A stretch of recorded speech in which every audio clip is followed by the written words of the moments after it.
دجال کے پیروکاروں نے سوال پوچھا کہ ہمیں یہ بتاؤ کہ کیا تم ہمارے مسیح ہو کہ نہیں. He is established over the land. He's the owner of the land. He's the king of the land. Zulqarnain کے تابع ہے ساری دنیا. اللہ عز و جل ان کا جواب دے رہے ہیں یسألونک کہ آپ سے پوچھتے ہیں نا ذوالقرنین کا ان ذی القرنین. یہ لیں جواب آپ کو بتاتے ہیں ہم کہ بھائی اتنا بتائیں گے کہ مسلمانوں کے لیے کافی ہو. یہ تو ہمیں پتہ ہے اس حدیث کے تھرو یہ وہ یہودی ہیں. تو یہ ذوالقرنین کا کیوں پوچھ رہے ہیں, اصحاب کہف کا کیوں پوچھ رہے ہیں؟ ٹھیک ہے, اب لنک تو یہی ہے کہ کیونکہ یہ چیک کر رہے ہیں کہ تم ہمارا مسیح تو نہیں ہے. یہ وہی سوال ہے نا. تو ذوالقرنین نے کیا پوچھا انہوں نے ذوالقرنین کا جو کچھ بھی پوچھا اللہ تعالیٰ نے کہا ہے اس میں سے کچھ میں تمہیں بتاتا ہوں. ان سے کہو کہ میں ان میں سے کچھ اس کا ذکر کرتا ہوں. میں جو تم پوچھ رہے ہو پوری کی پوری تفصیل نہیں تمہیں بتاؤں گا, تمہیں بس اتنا سا حصہ بتاؤں گا کہ تمہیں پتہ چل جائے کہ ہمیں پتہ ہے ذوالقرنین نے کیا کیا. اب چونکہ سورہ کہف میں ہمارے لیے استعمال کرنا تھا یہ سارا معاملہ, ٹھیک ہے, سورہ کہف یہودیوں کے لیے تو نہیں مسلمانوں کے لیے آئی ہے نا, تو ہمیں جو کام کی چیزیں ملی ہیں نا اس میں سے وہ چابیاں ہم نے اٹھانی ہیں اس میں, اور وہ ہے ذوالقرنین کا پورا لنک کی. مطلب اس سے زیادہ ڈائریکٹ لنک تو ہو نہیں سکتا کہ یہ سوال دجال کے پیروکاروں نے سوال پوچھا کہ ہمیں یہ بتاؤ کہ کیا تم ہمارے مسیح ہو کہ نہیں, اور ہمارے مسیح نے یہ جواب دیا. ان کو کیا جواب دیا اللہ تعالیٰ بتا رہے ہیں کہ بتائیں ان کو کہ یہ تم سے پوچھتے ہیں تو میں ان میں سے اس تمہارے ذوالقرنین کے بارے میں کچھ واقعہ اس پورے کے پورے واقعے میں سے کچھ بتاتا ہوں تمہیں. اور یہ لوگ تم سے ذوالقرنین کے بارے میں پوچھتے ہیں, کہہ دو کہ میں ان کا کچھ حال تمہیں پڑھ کر سناتا ہوں. علیکم منہ ذکر. ٹھیک ہے جی. واقعہ یہ کہ ہم نے ان کو زمین میں اقتدار بخشا تھا اور انہیں ہر کام کے وسائل عطا کیے تھے. رک جائیں یہاں پہ آ کے, بس سب مسلم امہ رک جائے. یہ ترجمہ دوبارہ پڑھیں. واقعہ یہ ہے کہ ہم نے ان کو زمین میں اقتدار بخشا تھا اور انہیں ہر کام کے وسائل عطا کیے تھے. اس اردو میں تو یہ اس کا کیا مطلب ہے ہر کام؟ اب میں ایک پاکستانی ہونے کے ناطے آپ سے پوچھ رہا ہوں, ہر کام کے وسائل بخشے تھے, اس کا کیا مطلب ہے؟ پیسے بہت تھے ان کے پاس؟ ہر کام کے وسائل بخشے تھے محاورہ سمجھ تو نہیں آ رہا, جیسے کل پاور مطلق پاور دے دی گی. کیا مطلب ہے اس کا؟ کسی ایک انسان کو آپ کل پاور ہے اس وقت دنیا میں؟ سمجھ لیں دے دیتے ہیں کسی کو تو وہ کیا کر لے گا. یہ ہے اصلی جو ردمہ جو بیریئر ہے نا یہاں پہ ہے امہ کا سورہ کہف کے ساتھ. میں نے کسی وجہ سے یہاں پہ ردمہ کا لفظ استعمال کیا, سورہ کہف کا ہی لفظ ہے. وہ بیریئر ہے جو کہ ہم کراس نہیں کر سک رہے ہیں. اللہ تعالیٰ اس آیت میں عربی میں کیا ارشاد فرما رہے ہیں ادھر پڑھیں آپ کو پتہ چلے. میں آپ کو بتاتا ہوں. اِنَّا مَكَّنَّا لَهُ فِي الْأَرْضِ کہ ہم نے دنیا میں اس کو قائم کر دیا.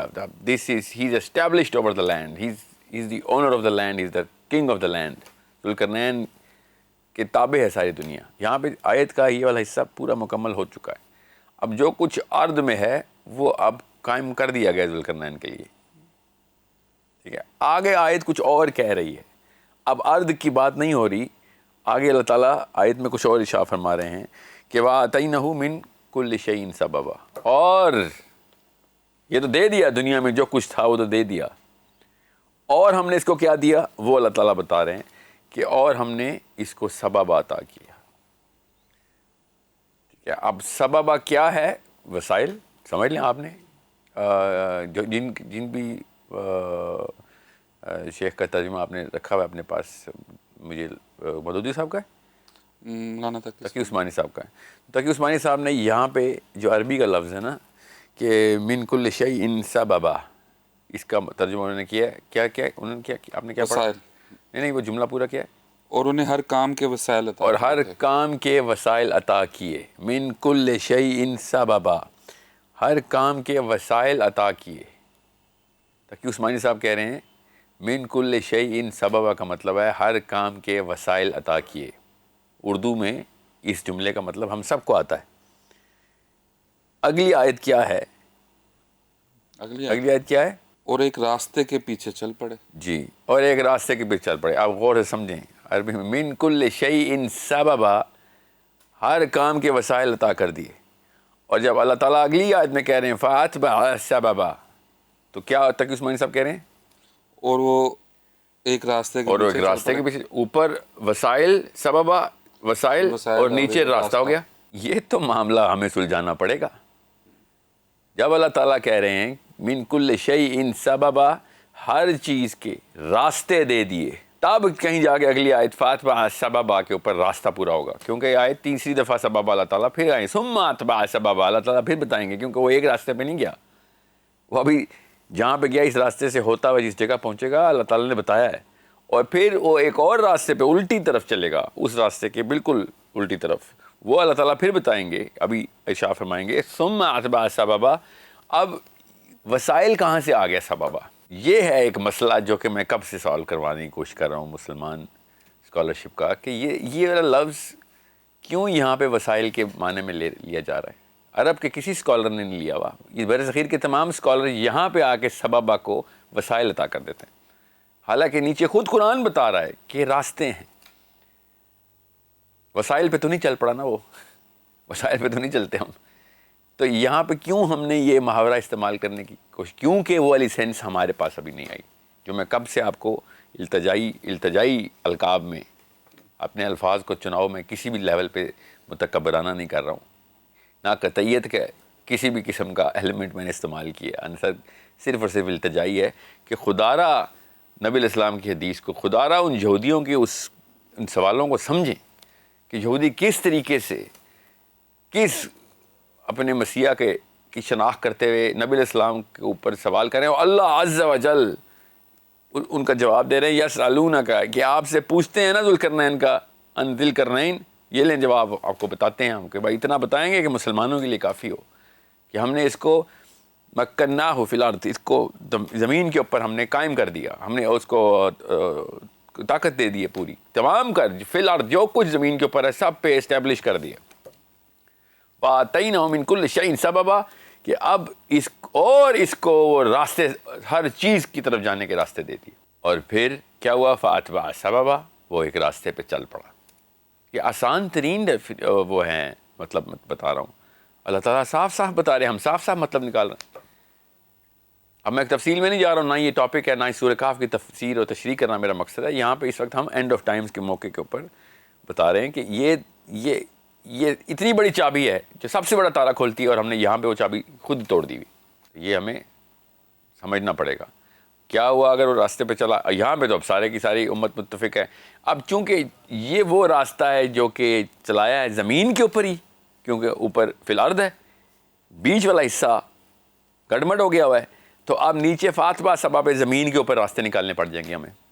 دجال تو زمین کے راستوں سے نہیں آ رہا، نہ عیسیٰ ابن مریم زمین کے راستوں سے آ رہے ہیں، نہ یاجوج ماجوج زمین کے راستوں سے آئیں گے. اگر عیسیٰ ابن مریم بھی زمین کے راستوں سے آئیں گے، دجال بھی زمین کے راستوں سے آئے گا، تو پھر یاجوج ماجوج بھی زمین کے راستوں سے آنے چاہیے. چلو ٹھیک ہے، پھر تو ذوالقرنین بھی زمین کے راستوں سے جانا چاہیے. مگر اللہ تعالیٰ نے یہ تخصیص الگ طریقے سے بتایا کہ انا مکناہ فی الارض، کہ اس کو ہم نے زمین کے اوپر جو ہے نا وہ اسٹیبلش کیا، اور پھر اس کو کیا عطا کیا ہے؟ وہ راستے عطا کیے جو کہیں اور جاتے ہیں. ان میں سے ایک راستے پہ یہ گیا ہے. تو یہ ابھی زمینی ٹریول نہیں بنتا ادھر سے. وہ اس راستے پہ کیا ہوا ہے ابھی پتہ چل جائے گا وہ زمینی راستہ ہے کہ نہیں. یہاں تک کہ جب وہ سورج کے ڈوبنے کی جگہ پہنچے جی، تو انہیں تو زمین پہ کون سے ایسا علاقہ ہے جہاں پہ سورج ڈوب جاتا ہے؟ کوئی بھی نہیں. سمندر سے دیکھ کے کہا جا سکتا ہے کہ وہ ڈوب رہا ہے سمندر. جی ہاں، آپ شاعرانہ طریقے سے نا بات کریں. اللہ تعالیٰ شاعری تو نہیں کر رہے نا ادھر کے زمین پہ آ کے بتا رہے ہیں. اللہ بتا رہے ہیں کہ سورج کدھر ڈوبتا ہے. ٹھیک ہے، ذوالقرنین نہیں بتا رہا، یہ اللہ بتا رہے ہیں. اگر یہ ذوالقرنین کہتا اپنی فوج سے کہ ہم اس جگہ پہ پہنچ گئے، دیکھو سورج ڈوب رہا ہے، نہ تو پھر تو میں کہتا ہاں چلو مطلب لیا جا سکتا ہے، تب بھی نہ میں لیتا، مگر لیا جا سکتا. اللہ عز و جل بتا رہے ہیں کہ سورج کدھر ختم ہوتا ہے. تو اللہ کو پتہ ہے کہ زمین کے کسی حصے میں سورج نہیں آگے ڈوب جاتا. سورج دور ہے، زمین اسی کے چکر لگا رہی ہے. آج تک غیر مسلم چھلانگے مار رہے ہیں مسلمان اسکالرشپ کے اوپر، اور ایسے لاجواب ہو کے بیٹھے ہوئے ہیں. کیونکہ ہر بندہ پوچھتا ہے مسلمانوں سے کہ تمہارے قرآن میں تو لکھا ہے کہ سورج ایک مرکی واٹر میں جا کے ڈوب جاتا ہے. اور یہ کیا جواب دیتے ہیں کہ کئی دفعہ ایسے لگتا ہے جب آپ سورج ساحل سمندر پہ کھڑے ہوں تو پانی میں جب سورج ڈوبتا ہے تو پانی کالا ہو جاتا ہے، تو باقی جگہ نہیں لگتا. تو بس اس جگہ، اس جن سمندروں میں جس موسم میں لگتا ہے اس موسم کی آیت ہے. ہر دفعہ تو ایسے نہیں لگتا، اور اگر سمجھنے لگتا بھی ہے تو کیا اصل میں پانی میں ڈوب رہا ہوتا ہے سورج؟ ہمیں بھی پتا ہے نا اصل میں پانی میں ڈوب رہا تھا. اور تیسری بات، ذوالقرنین کیا پہلی دفعہ سمندر کے اس پہ آیا تھا؟ پوری زمین کے اوپر اسٹیبلش کنگ ہے وہ. اس کو یہ نہیں پتا کہ جہاں سے میں دیکھ رہا ہوں سورج کو ڈوب ہوتے ہوئے، اس سے آگے جاؤں گا تو سورج وہاں نہیں ڈوبا ہوگا، اس کے آگے زمین کا کرہ اور ہے. یہ سب باتیں آسان ہیں، مشکل نہیں ہے. مشکل تب ہوتی ہیں جب اس طرح کی تشریحات کی جائیں. میں صحابہ کرام رضوان اللہ علیہم کی میں تمام تر ڈائریکٹ ٹیسٹیمنی بھی ساتھ ساتھ بتا دوں گا کسی اور موقع پہ. صحابہ بھی یہ مطلب نہیں لیتے تھے. قرآن پاک خود بتا رہا ہے تو وہ کیوں یہ مطلب لیں گے؟ قرآن پاک کیا کہہ رہا ہے کہ ذوالقرنین جب ایک سبابہ پہ گیا ہے تو آگے کیا ملا اس کو؟ سورج کے ڈوبنے کی ایک مقام ہے جہاں پہ سورج نے جا کے ڈوب جانا ہے، جہاں پہ سورج ختم ہوتا ہے. وہ اس کانسٹلیشن کے پاس پہنچا ہے جہاں پہ اس کو ایک قوم ملی ہے. اس لیے میں بار بار کہتا ہوں نا مسلمانوں سے کہ حضرت عیسیٰ کے بارے میں آپ نے کیا امیجری کی ہوئی ہے. حضرت عیسیٰ کو آسمانوں پہ اٹھایا ہوا ہے؟ جی اٹھایا ہوا ہے. تو کیا کہاں ہیں وہ؟